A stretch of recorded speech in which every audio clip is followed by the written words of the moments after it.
The countdown is on for families as federal funding for childcare is ending September 30th. With fewer than 3 weeks to go, a new report finds tens of thousands of programs will be forced to shut their doors. Our Kelsey Kernstein is here with more on that impact that it could have at that deadline. Kelsey, good morning. Good morning, Nick. Well, this really could be detrimental to families and businesses. We have spoken to child care companies that won't be able to keep their doors open and parents who can't afford to send their children to child care. Now, a new report out there shows that more than 70,000 child care programs will likely have to close their doors, and that could leave 3.2 million children without proper care. Parents across the country are scrambling to figure out childcare as the American Rescue Act plan, which offered emergency funding during the pandemic, is set to end in 2 weeks. But it's working moms and dads that will take the biggest hit, or quitting to take care of the kids.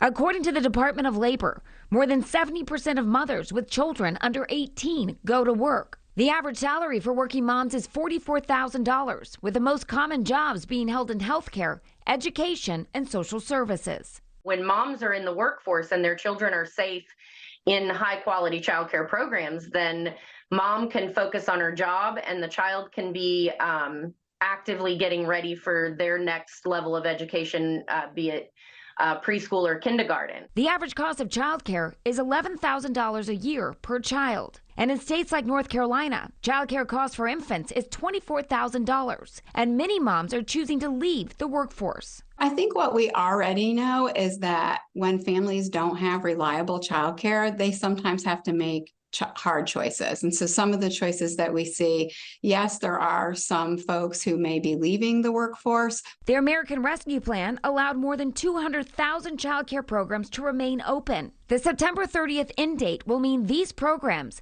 90% women-owned, will be forced to either charge families even more or cut childcare teachers' salaries. I'm actually considering closure myself because we can't keep up with the staffing because staff need at least 16 to 17 an hour, and we simply can't afford to pay that much to our staff.